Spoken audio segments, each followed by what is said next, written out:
So thank you so much, the esteemed panel, for joining us. Since we have a very large panel, what we have done is, I'm not going to be introducing the panel. We're going to be putting up slides so that you can get to know the panelists.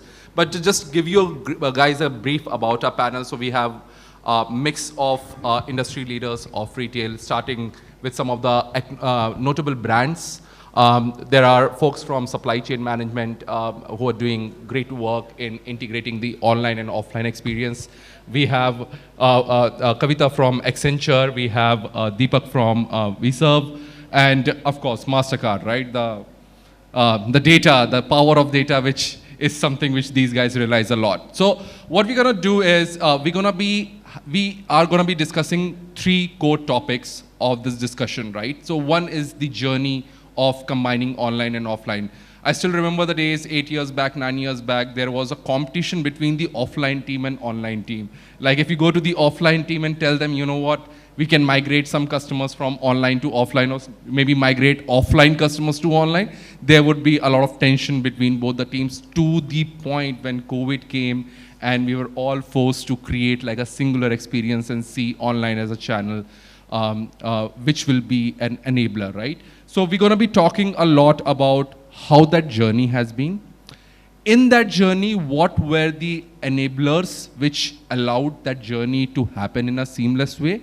And where is the future of this entire offline plus online going to be in the next 1 year, 2 years, 3 years? So we're going to start with Abhishek from Puma. So we're going to be covering first the brand story, and then we will go on to the enablers which are there as a part of the panel. So Abhishek, over to you.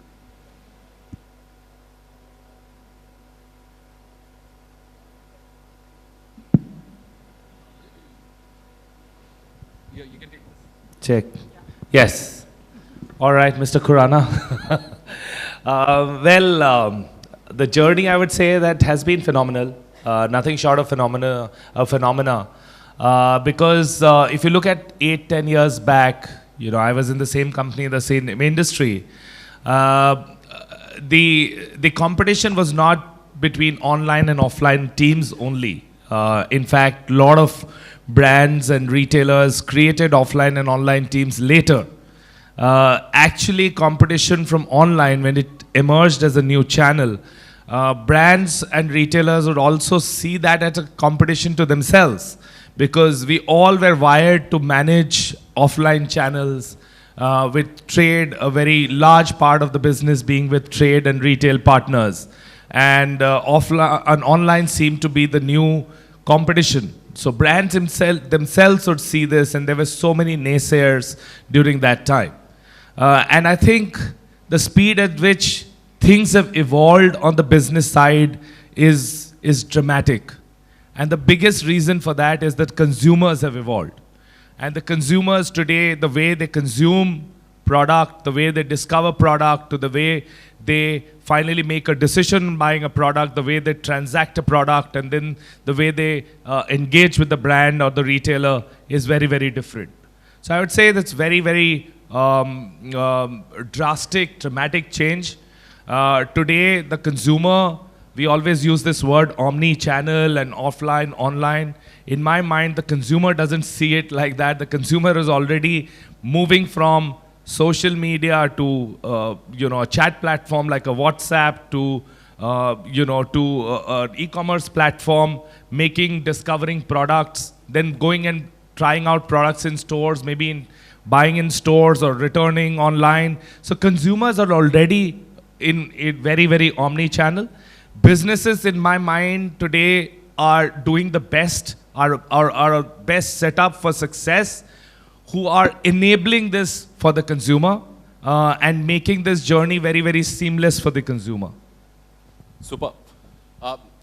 Sanjeev, would you like to add on it? Yeah, hi. Thank you, Mr. Khurana. Okay. I am just facing an identity crisis because Deepak Khurana is my surname. It's being used. Okay. So about 5-6 years back, similar platforms. There are so many platforms in India today where we are asked to speak on the same thing. And 5 years back when we were talking about online and offline, to a certain extent, yes, because, the way that we are wired is, as Abhishek said, that, we are very wired in terms of offline. So you have your sales and distribution, you have your stores, you're pumping in enough money into your stores, so you're very focused to make sure that all your stores have to make money, they have to be operationally profitable, all of that.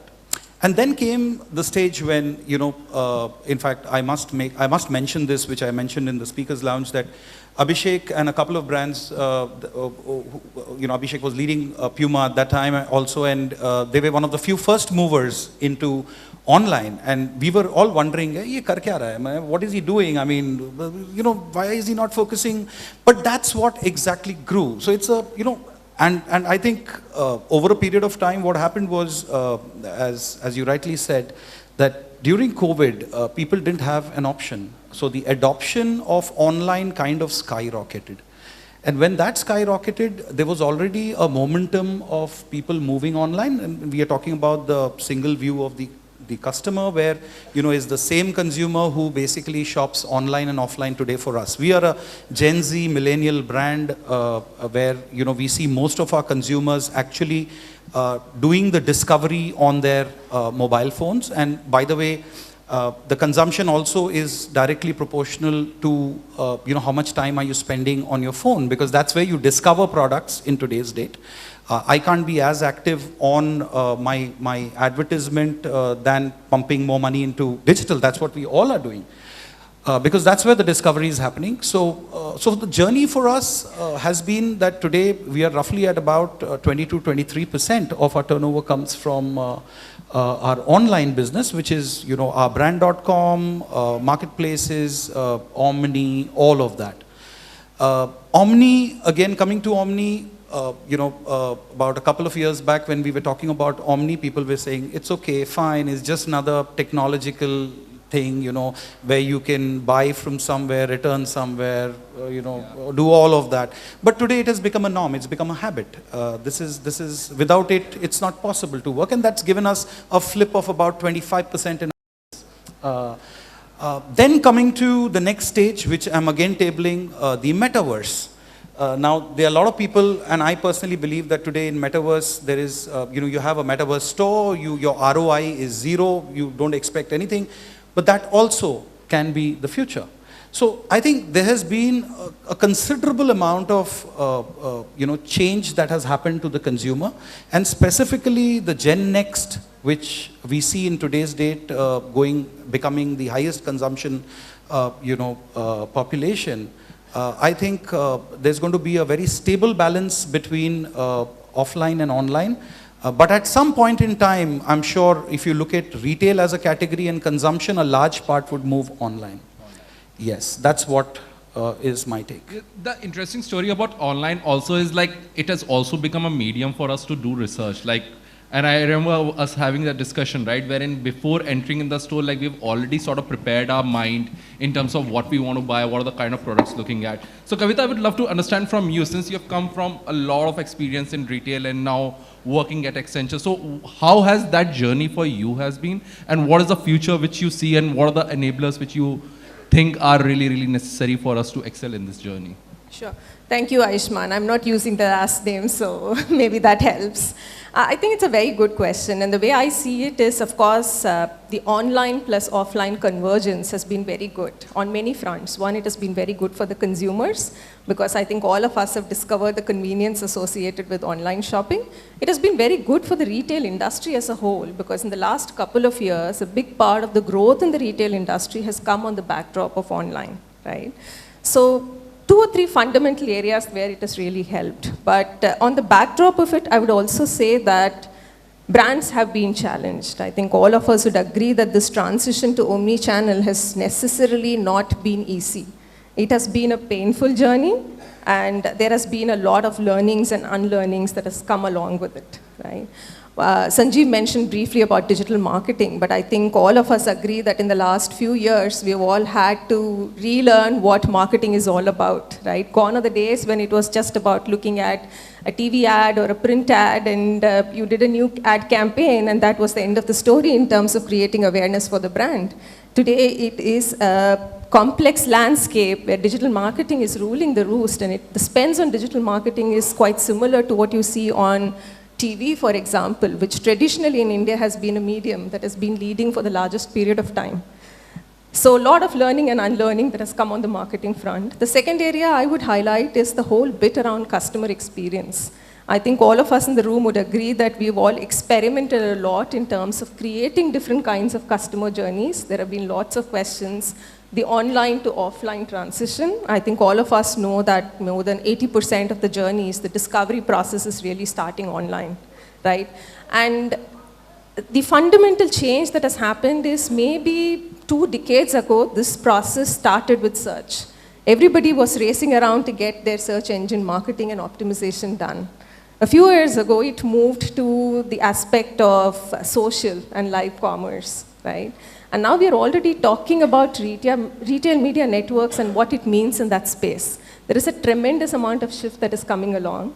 And all along in the customer journey, that has been a challenge in terms of how do we really design frictionless journeys? How do we make sure we really truly understand the customer and are able to personalize content that is really shared with the customer? The third important aspect I would highlight is related to supply chain. Again, I would say that everybody in this room would agree that our supply chains today are not optimal because they were never designed for a 40% share of online sales or a 30% share of marketplace sales, right? Every retailer today is starting a conversation in terms of re-looking at their supply chains and figuring out, is it really optimal, both in terms of service levels as well as costs, right? So there have been some of these fundamental principle changes that have happened, but at the end of the day, I would say that the industry has grown phenomenally. India is the 3rd largest retail market in the world today, and it is continuing to grow at a rate that is double of the global markets. So there is really something there for all of us to take note of and look at what the future holds for us. Yeah. So very interesting point on supply chain. Like, and I would love to, this has been, I think, one of the biggest pain point for every retailer in terms of how do you ensure that we are able to provide that seamless experience across offline and offline. So would love to hear from you guys on the kind of problems and how do we go about it. Definitely. Thanks, Ayushmaan. So, just want to start with a story, right? My entire career, I've been in the business of supporting supply chain companies, supporting manufacturers, supporting logistics providers, supporting retailers, right? And 12 years back when I met the CEO of Best Buy, he told me one of my biggest problems today is I'm training people and called the Geek Squad, and then they come to my store, customers come to my store, they learn about the product, they learn about the technology, they learn about everything, and then they go and buy it on Amazon, right? And it was kind of there was a lot of overt pessimism at that time. Everybody was like, oh, what is the future of offline retail and so on and so forth. And cut to today, right? We've just, I want to say we've crossed a pandemic where a pandemic is behind us. I want to say that, but and what I hear is, the retail leasing space in India, there's an increase in demand by 25%. So this is on one hand. So there is still demand for offline retail. There is still demand for store space, and of course, e-commerce in India is growing at a tremendous rate of like a 40% per year. And these two are going hand in hand and not competing with each other. So today when I speak to manufacturers, for them it's a no-brainer to, talk about, here's one channel for me, e-commerce is one channel for me, modern trade is one channel for me, general trade is another channel for me. How do I plan for this? How do I forecast demand for this? How do I plan my supply for this? How do I integrate my inventory for this? And so on and so forth, right?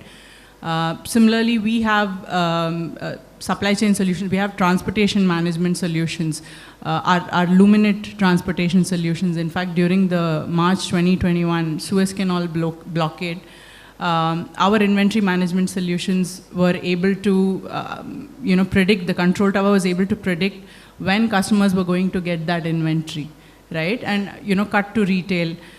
We have a whole suite of category management solutions. We have an 83% market share in that, and it's still growing, right? And this is a solution that is only for store. It's not for online retail. Just offline retail, and we have an 83% market share in that, and it's still growing. It's almost like a cash cow, right? And then with e-commerce, so other than the whole supply chain piece and the integration, we have acquired a company called Yonder, and we have an order management solution that supports e-commerce. So this is sort of our, as a company, what we see as a trend, right? And especially India is like a huge growth story for us. Just in the last maybe 2 years, Indian retailers and Indian manufacturers, the calls to us have increased by 400%. Everybody wants to invest in technology because that's the pivot, right? And just to sort of loop back to my Best Buy story. So today, if you go, take any example, right? Take like a pepper fry, for example. So you go to a pepper fry, you can't even buy anything from the store, but people go to their studio or what they call customer experience centers, and they experience the product. And customers like pepper fry, people in that space, they want a customer experience story in their stores, and they might sell it in any channel, right? They might sell it in store, they might sell it online, but they are talking to us about things like, what can AI do for us? What can virtual reality do for us? Can I give a very, very focused customer experience for somebody coming to buy furniture in my store of virtual, how there's a sofa set might look in their house? How can I enable that? How can technology enable that? And of course, an automated supply chain that enables all these things. And when I say automated supply chain, the future is things like, self-driving trucks and cars. And so as technology builders, we have to think of those questions when we look at the future, how we are going to meet that demand, how we are going to still compete in a space where these kind of technologies, and this is how retail looks. Ashish, would you like to add on that? So, good afternoon, everyone. Basically, I am from apparel manufacturing background, and I have accidentally stepped into SaaS sales for the last 2 years. Correlating to all that has been said here, right? So as a manufacturer, I used to manufacture a separate pool of inventory for offline and online back in the days when I started working, that is say 2007, 2015. So there's clearly been a journey when it comes to the online space and the offline space as well. Pre-2015, I think a lot of us were very, very scared to go and buy online until say likes of Myntra and Amazon came into existence. I remember ordering an Apple iPod lookalike back when I was in college. I received something that never worked, and then that was the end of my online journey until say 2010 or 11. Right? That's probably when the other marketplaces started working, and slowly and gradually I gained the trust. So post 2015, and especially after and during the pandemic, my company, especially Increff, got a lot of boost in terms of retailers wanting to expose their entire inventory in their warehouses to the online sales channels, because at that point of time, that was the only avenue available for sale. And the way we do it is we are very, very real time, and you can essentially expose even the last piece of inventory. So that brings in a lot of efficiency in itself. That is one thing. That was where we got into workflow management for a lot of brands and multi-brand retailers in India. Second bit that we also do is today in the morning I was here in one of the presentations by BCG where the report was being released. So there was a talk about some trillions of gigabytes of data that gets generated in the retail space itself, right? So what do we do with that, trillions of gigabytes of data? we are putting it in Excel sheets and trying to figure out what to do, going forward. So there's another line of solutions where we again help retailers and brands optimize what is it that they should be buying, going forward and placing in their stores at a very, very granular level.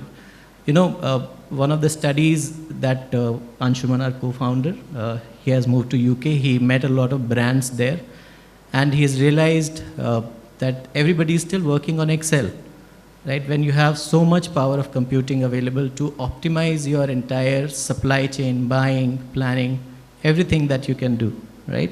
So we are helping brands, retailers, one, optimize, your exposure to online marketplaces, make it very, very real time, right? Because your sync times, etc., can make or break. You might you might invest a lot of money in the front end marketing, but that is also something that needs to be taken care of. And also ensure that you buy right, place it right in the right, point of sales. Yeah. So that's what we are doing. Yeah. So Venkat, I have a question for you. Like, here we've been talking about, the way we are talking about creating that one singular view, providing real-time supply chain management analytics, where the inventory is. It sounds very easy, but I'm sure, I know for a fact it's not. Like, retailers have done a lot of work to make this entire ecosystem work in a seamless way. So how has been Trent journey? Like, and considering like you guys have a plethora of brands and large format store, having that online presence also is very difficult with that sort of catalog, product catalog. So how has been the journey for Trent? Thank you, Ayushmaan. It's been a very interesting journey, and actually, the models that we thought we'll work with when we started, compared to what actually landed up working, was very different. And I just wanted to therefore step back and say that each brand, I guess there are a set of choices to be made. What works for a brand doesn't necessarily work for another brand. And being careful about it and thinking through carefully possibly makes a big difference. For instance, take Trent itself, we don't list ourselves on marketplaces as a matter of choice. And that doesn't mean marketplaces are bad. It's just a matter of choice of saying we'll be 100% direct to consumer. We do not want to sell anything to anybody other than the end customer. Now, that's not a small call, because there is so much argument to be had of saying you're missing out on reaching hundreds of millions of customers, at least in terms of awareness, if you don't present yourself on marketplaces. But there are the other side to that coin is you control everything. There's very little flex any intermediary has in terms of whether your brand is available, what products are available, what discounting is applicable, what promos, what presentation, whether it is listed or not. All of it is your problem, and it's not something which you are at the mercy of any intermediary.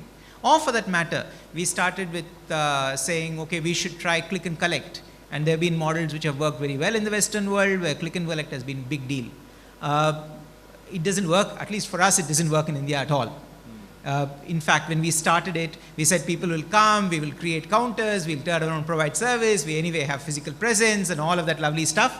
And what you figure out is, if the customer comes, she shops directly on the floor, or if she wants to shop online, she wants it delivered home. She wants the convenience of it being delivered home. Yet another side to it is, if you think about the challenges that we need to solve. Again, I think it's brand specific, and there are real challenges to be solved. Take the fashion space. Any global brand of any serious scale, 1/3 of it gets returned in the lifestyle space. 1/3. That's, if you send 100 items out, 1/3 comes back. Think about, in the context of sustainability, ESG, what's the carbon footprint of this product that goes around in circles? And also, if we are trend following, and a lot of us spoke about Gen Z and being super clued on to what's happening, and they're very, very fickle in many ways. They're willing to change their mind at the drop of a hat, really speaking. Now, what happens to this product that comes back and needs to be reprocessed? What's the cost of it from an economic perspective? What's the cost of it from an environment perspective? And there needs to be solutions that we need to solve for as an industry, as players, as brands. So we've had some success, many challenges that need to be continued to be tackled. And lastly, I would point out, Ayushmaan, that keeping it completely seamless. So for instance, if somebody walks into a store, to be treating the customer ditto as you would treat online and vice versa, I think makes enormous sense, because from a data standpoint, the customer really doesn't care how she's engaging with the brand. And that synchronization, for instance, returns are a big deal. If you can get all returns to the stores, it's a big deal, as opposed to you having to pick one item at a time. It has a lot of cascading benefits. So in summary, I would say models, business models that go with, and the choices that we make alongside the business models are possibly as important as the technology choices that we make. Got it. And there's one topic which you're going to be exploring more on is the one thing which you mentioned, right? This seamless experience is very good for consumer, but it's also leading to a lot of wastage and creating a lot of ecological debt. And we've been talking about sustainability, like I think every presentation, every discussion which has happened this morning, we have talked about reducing our carbon footprint. But at the same time, just because we are providing this seamless experience and we are providing everything on the platter to the consumer, it's also in a way creating a lot of carbon footprint, and we are creating a lot of ecological debt about it, and would love to explore more. But on the data front, right, we have Supreet and Deepak here, would love to understand in terms of how you guys have seen the overall consumer behavior from the data point of view, right, and how has that journey been and where are we progressing towards? Absolutely, thanks Ayushmaan. And I'll pick up the cue from what Venkat just mentioned on data, right? I mean, the whole customer. So we, there's this term that we coined, which is phygital, which is basically a combination of physical and digital, right? So, we've heard a lot of people speak saying that, in the earlier days, let's say, 10 years back, probably most of us were in school. I think I was in college, So what we see over there is that, it was very specific to certain sectors, certain categories, right? You probably would not think about, having to buy an apparel online. But as over the years, there's a complete, you can say, there's just absolute mirror between the kind of categories that you would shop online or offline. It would actually be seamless. So you talk about whether shoes or apparels or even grocery for that matter, right? These were categories that we used to see earlier where you would want to actually touch and feel and then decide to go and make a purchase. But that's not the case today. So clearly the customer is changing. They expect one to, be there across any channel. And they're here to kind of experiment it and actually go forward for it. So we clearly, from a data standpoint, as Mastercard, we see a lot of customers today who are actually present in both the physical as well as the digital space. It goes seamless across categories. That actually gives us insight saying that there are more and more categories that can actually be there more on the digital side as against where they are anyway very strong on the physical side of it. So clearly, I think very interesting space, and you'll see more and more of it coming in. Yeah. So, Deepak.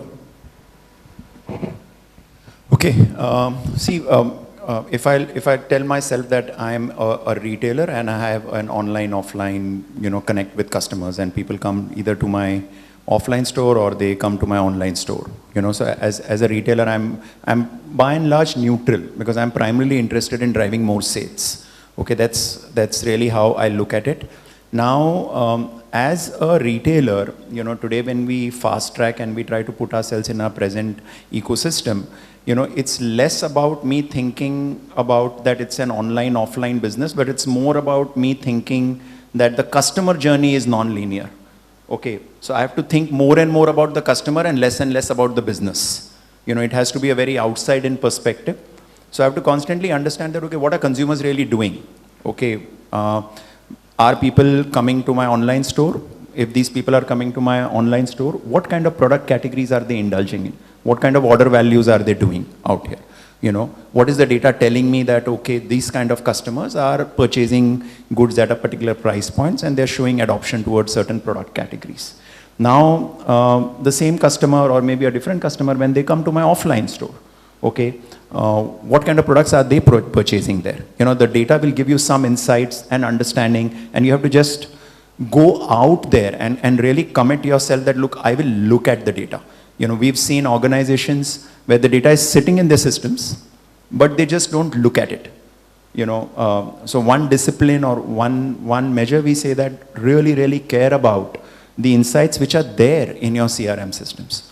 Okay, get people to decode that, because through that you'll pick up a lot of learning. Another factor, and in all of this, the reason I'm spending a little time on the thought process is, for any business in India, I believe that marketing is the biggest investment. Okay, and it's a place which can reward you, or you can probably lose money on it. It's a high risk investment. You have to really care about how you spend your marketing dollars. Be very prudent about deciding where to spend, where not to spend, because businesses, in the same breath, a business which knows how to do marketing well versus a business who does not know how to do marketing well, the one which is the primary one will have a huge competitive advantage. So marketing is a huge competitive advantage in today's world, and especially in a market like India, where the ARPUs are low, a diverse set of demographic profiles are there, across markets. So decoding marketing is very critical for any business. Another point which comes top of mind to me is that as a business, you're constantly trying to see that, hey, I want to bring new customers, I want to bring new relevant customers. That's a problem statement I want to do. And then how do I use the right kind of marketing, whether I do offline marketing or whether I do digital marketing. The second KPI you chase is that, how do I increase frequency? How do I bring back customers? Should I bring them back to my online store, or should I bring them to my offline store? Okay, so those are things which constantly one has to look at. And the way to really go about thinking and being a tech enabler, being a player in the ecosystem, just as you sit with quality data as a retailer in your own store, go out and find if there are other platforms out there which can augment that intelligence. Okay, there are people out there who are solving that problem.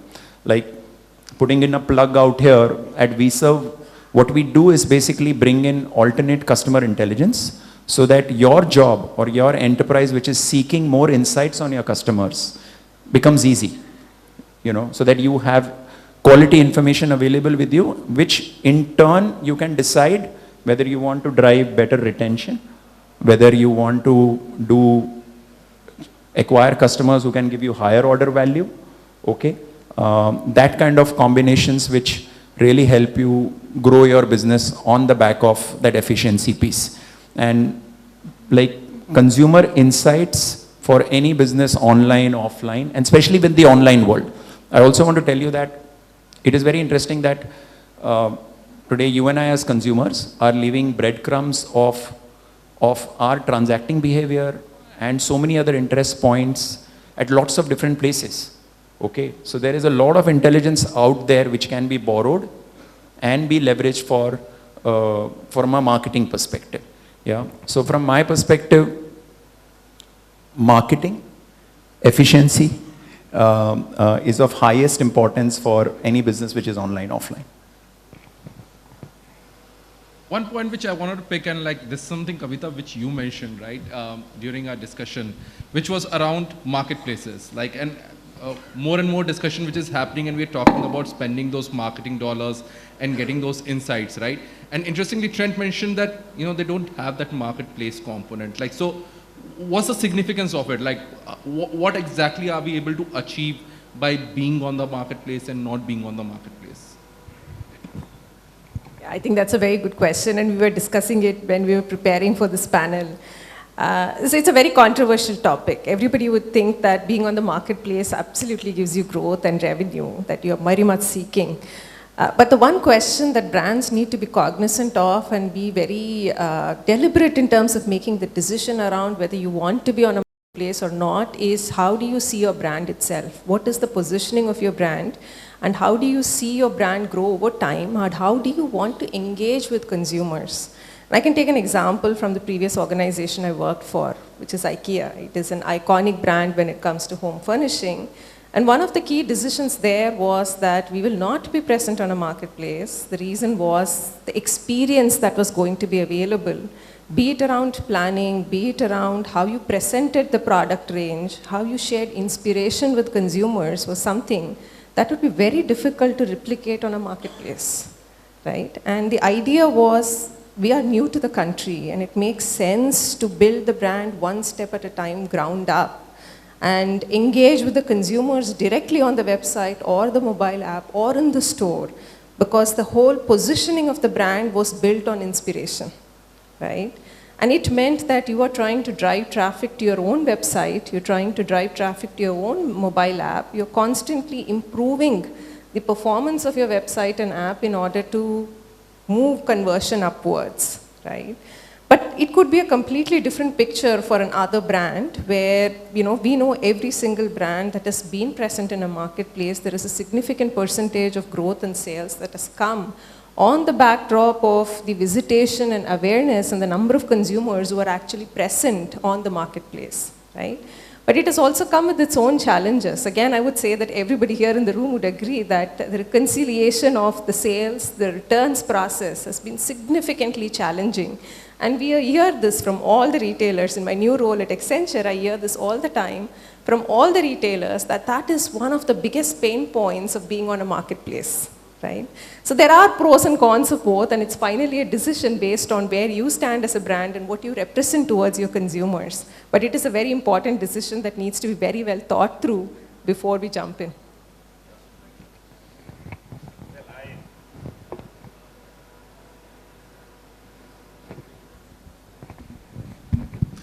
Well, I think whether to be on a marketplace or not, it's very simple, in fact. If you're a retailer brand, IKEA, Uniqlo, the identity of the brand is the retail brand, then it is very important to have a DTC strategy of your own, which is primarily your own, where you're if you're a Trent, then you're a retailer. You're primarily a retailer which is building its brand, but the main brand is the retail brand. But if you're a standalone brand, you have to be a multi-channel brand, in my opinion, to a large extent to unlock the value of the brand and make the brand relevant for the consumers. Relevance to consumer is very important. One of the very important ways of being relevant is to penetrate and have reach towards your consumers.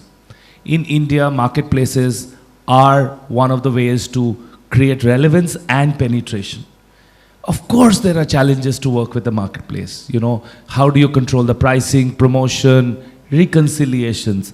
But hey, if you have to succeed in business, not just in India, anywhere in the world, you need to crack the code. And cracking the code is very important. You cannot not crack the code and win in business.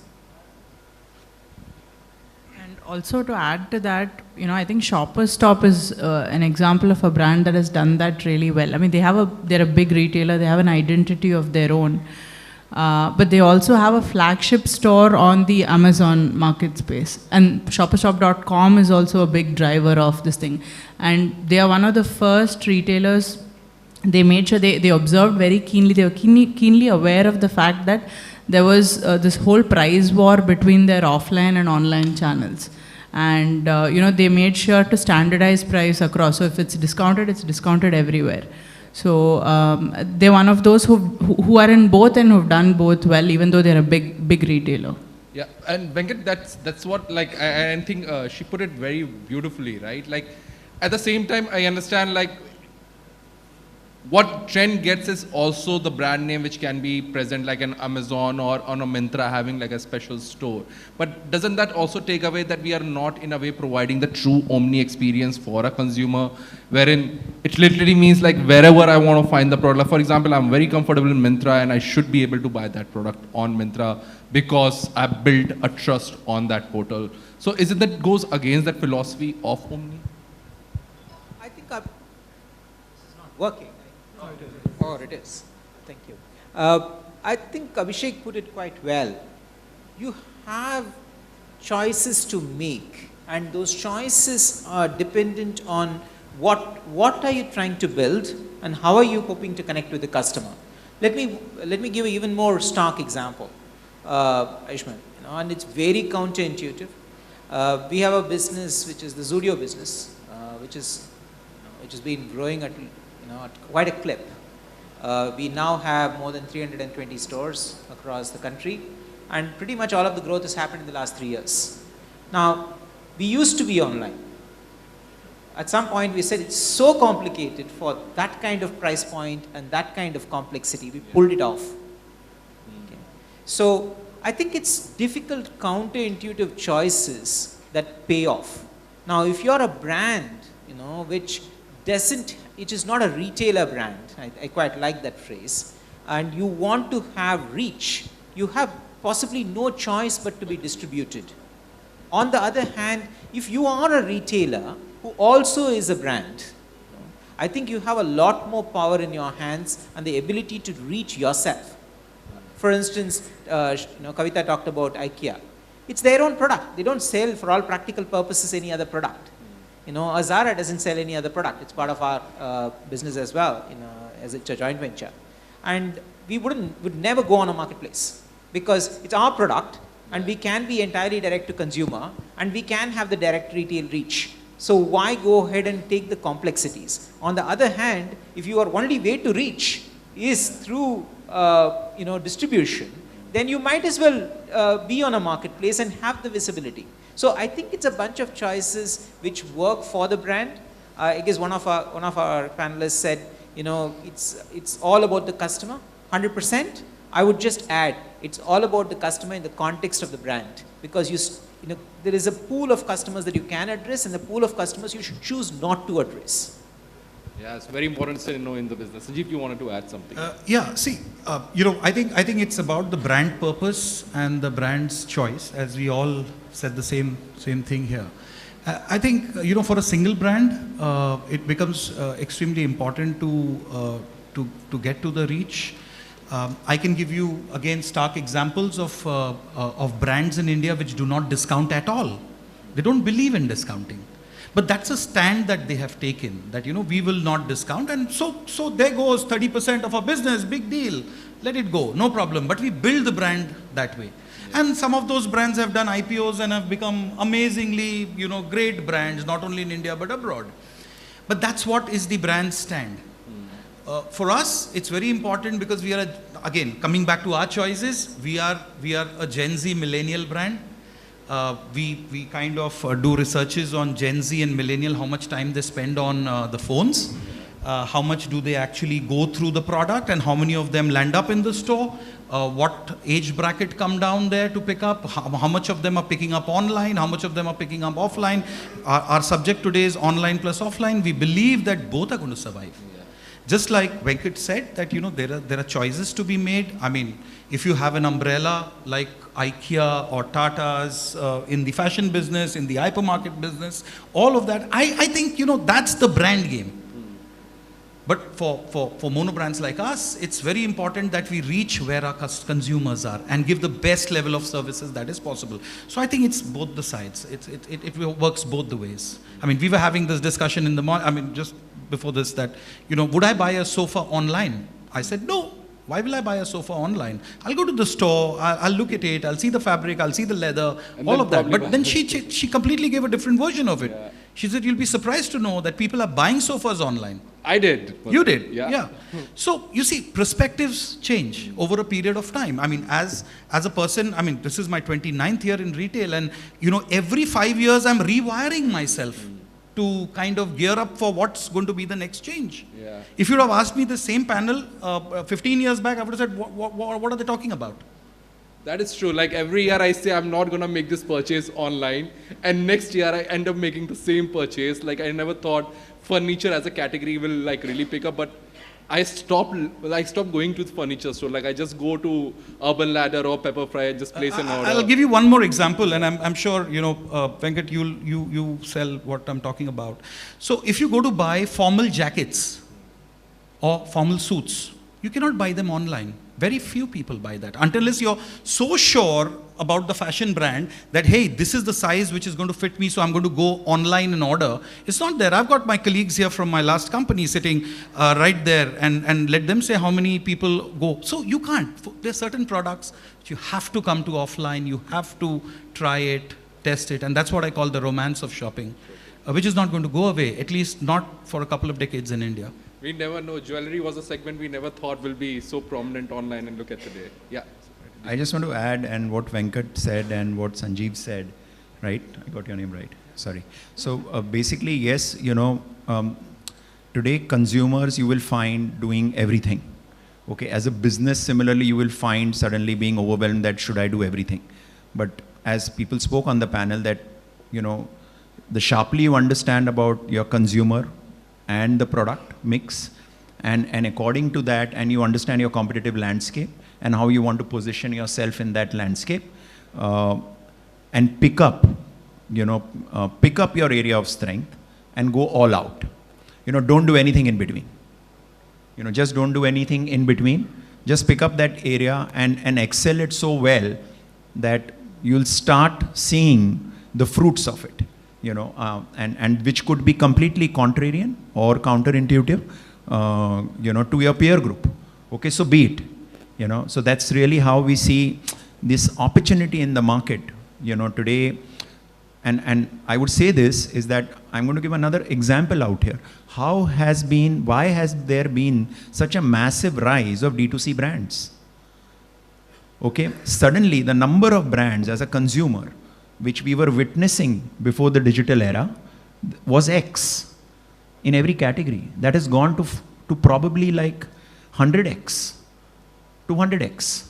Okay, with D2C, you're going to see another 20,000 brands come into India in the next 5-10 years. Easily, I am saying it. Okay, now you're basically saying that look what has happened out here. Digital behavior. Okay, so digital behavior has led to creation of brands. It's the other way around.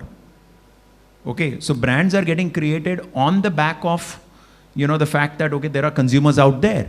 Now you'll say, how will we all in the market go ahead and compete? Okay, technically the market is going to become massive for everyone. No one is going to eat into anyone's kitty. The whole consumption is rising. Okay, and you will find that, like if e-commerce comes in and people do research on it, okay, that does not mean they are taking away the market. Or if e-commerce says that I'm 5% of the market or 6% of the market, that does not mean they're taking away share from the offline world. Okay, so the whole market is expanding. Offline, online, everything is expanding out there. More brands are coming. Consumers, in all of this, you could also say, because of unlimited supply of brands, the consumer is having unlimited demand for brands. It's the chicken and egg story. At one point of time in my wardrobe, I had only probably, when I looked at my shirts, I would have probably only 3 or 4 brands. Today, if I open my wardrobe, I'll have 15 different brands. Yeah, the visibility is increasing.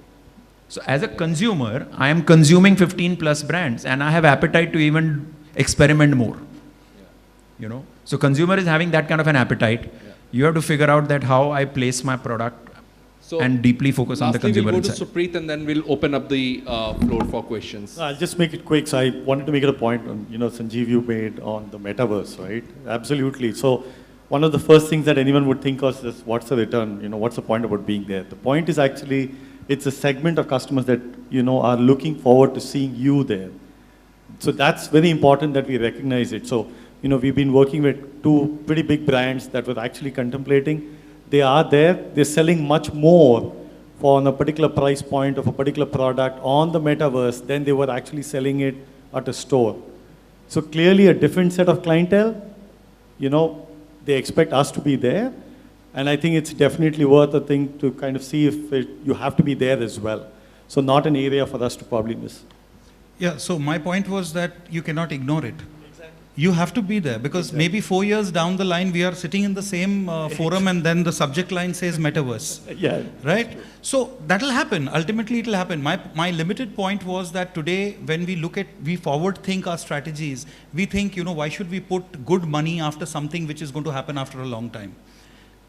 But you have to. Today, we are investing into metaverse. I know I told my strategy head, we're going to get 0 ROI on this. He says, sir, you're going to get 0 ROI, which is perfectly fine. But let's be there. Let's start the visibility. Exactly. Yeah. So that's the whole point. Maybe I think in the discussion on online and offline, we discussed a whole host of topics, but one fundamental thing I would like to add on is what is your business model? Basically, there will be multiple evolutions of technology that will happen, right? But fundamentally, the question is, what is your product or service offer, right? How are you going to get it to the customer, which is all about the channel and fulfillment and some of those aspects. In the context of retail, I think we have not discussed the topic of people, but I think that is a very, very important element to look at as well. And of course, we have at length discussed data, right? I would only say that we discussed online and offline and what it means for growth.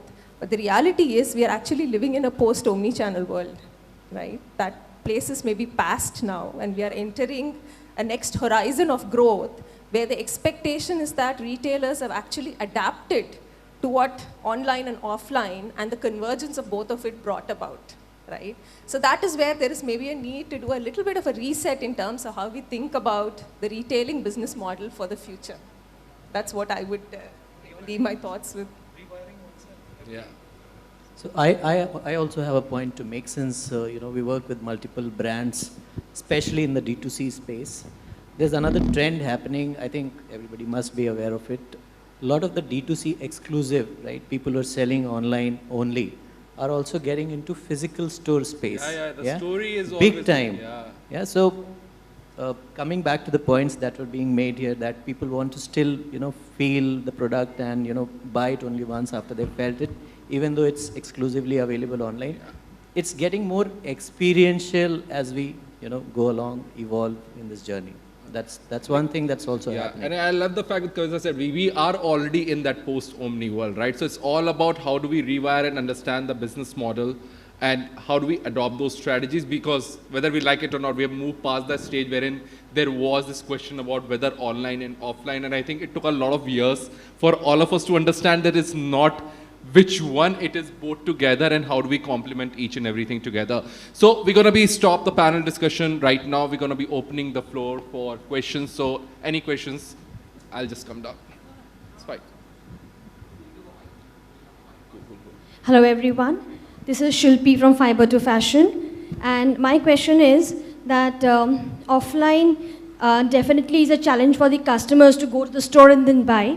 Online is an easier task. However, is there any facility that the brands or retailers are planning to include metaverse so that, things become more easier for the customers? Anyone can answer. Are you a metaverse user?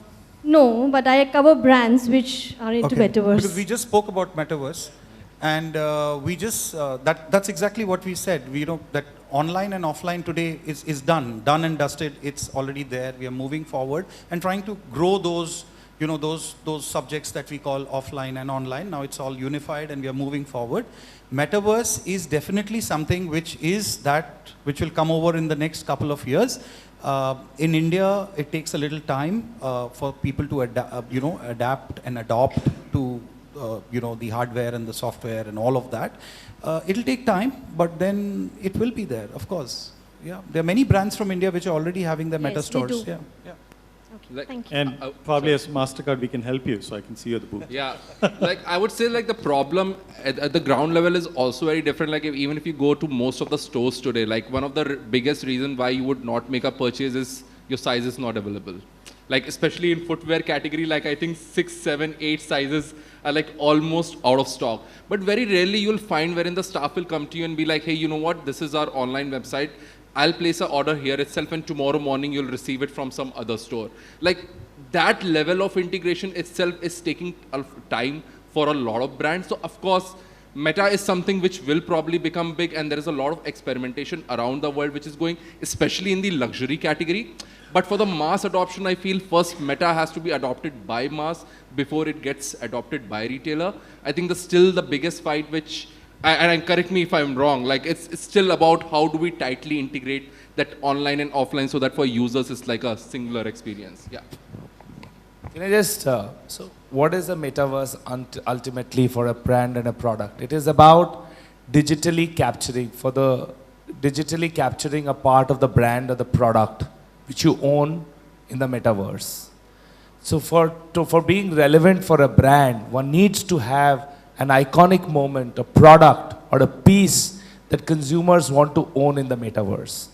So I think just getting into metaverse is an important thing, but first and foremost, you need to create a moment that people want to own on the metaverse. So it is the future, and I think brands have to first have iconic value that people want to own as a part. And that is very, very important.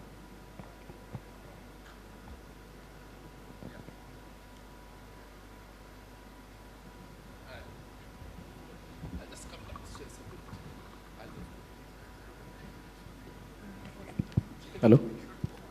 Hi, this is Digvijay from Puma.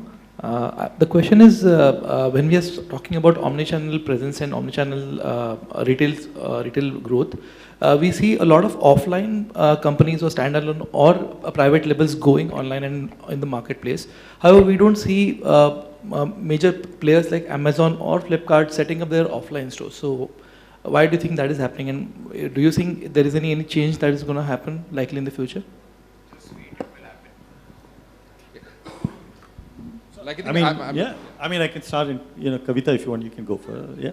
So, by the way, actually Amazon does have stores. I mean, in India, they're yet to set it up. But if you see in the US, for example, they've set up stores in a big way. So they clearly see the need to have a physical presence. And, a lot of their new acquisitions and all that they're doing is also in the space where they want to actually increase their footprint in the physical space. Yeah. So we'll see that happening here as well. May not necessarily be in the same size and shape which we see overseas. Yeah. Right. So I'm talking in the context of India as a market only, yeah. because we saw Patanjali growing from zero to $1 billion dollars company. However, players like Amazon and Flipkart are still to start their offline stores in big manner. So again, the question comes in with whether they will be entering and whether they will be listing their private label so that the customer can look and feel at their product. Yeah. I think that change is happening across. Of course, Amazon and Flipkart are two examples, but it's interesting to look at how direct-to-consumer brands have worked. Nykaa, right? for example. Yeah. And if you look at Nykaa, for example, right? It was an online-only brand. Now you can see a Nykaa in multiple parts of any city, right? They have been bringing out and looking at their offline presence in a big fashion, right? Pepperfry did this a long time ago, right? Studio Pepperfries are now all around India, including tier 2, tier 3 cities and everywhere else, right? So we will always see this because it's at the convergence on online and offline is where there is the potential to truly unlock value. And I feel that's happening more. It's also very industry specific. If you see in the beauty segment, Sugar Cosmetic, Nykaa, Mamaearth, all of these brands to get their reach more, they've all started their offline presence. Of course, there are brands like Amazon and Flipkart wherein we have not seen that trend. But in US or any other part of the world, you'll see that also happening. So the world has to be omnichannel. Like there needs to be an offline presence enabled by the online presence. Any other questions? We gave so much time for the panels. Questions?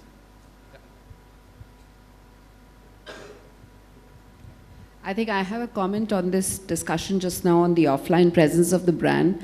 It's not just about the offtakes that you will get from the offline in the journey of a brand. Sometimes you decide to have an offline presence purely because the brand experience that you provide over there is great, and therefore you have certain brands who will be present at airports sometimes, then they will shut the stores, then they will have presence in certain prominent malls and they will shut those stores because they're also creating brand experience of their brands and creating awareness in the early stage of their life. So I'm not sure if there is an exact formula, but I think it is about brand's life journey, it's about what's happening in that market and where the audience is and the business model. Yeah, I think it goes back to your point, Kavitha, is in terms of what the business model has to be. Yeah. Any other question, guys? Yeah.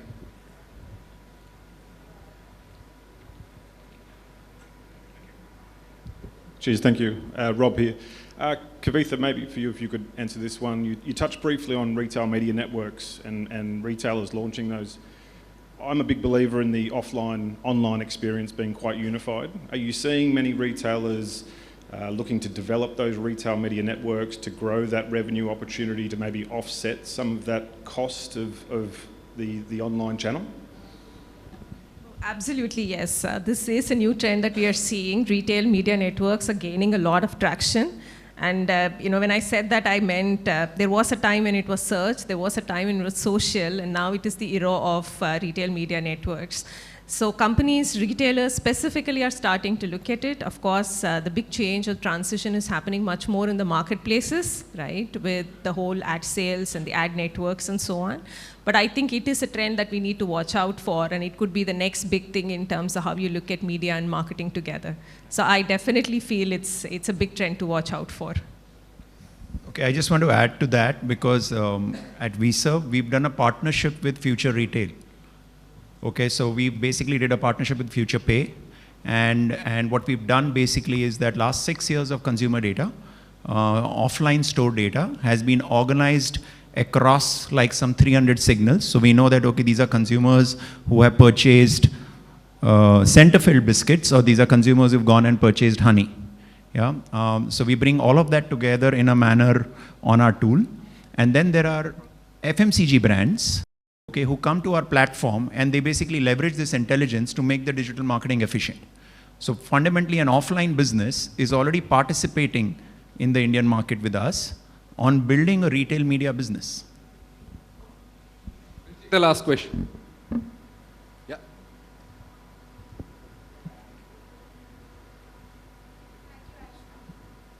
So hello everyone, I'm from Xeno. My question goes to Abhimanyu.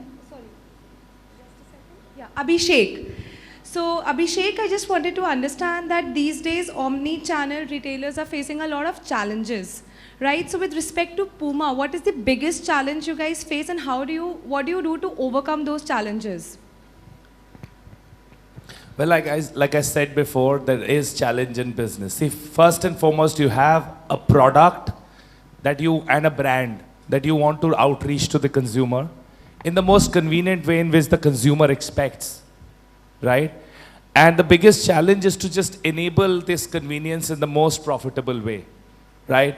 So whether you want to deliver online orders from stores, or you want to create a dark store to reach out and cut the lead time of delivery online,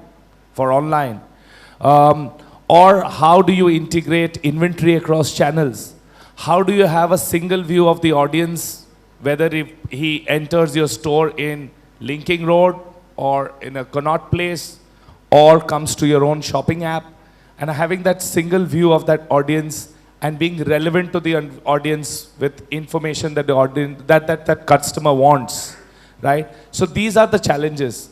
But what is extremely critical for us to succeed is that if a customer expects something at a convenience, how do we deliver that promise in the most profitable way? So business is always about balancing that and making that that convenience for the customer.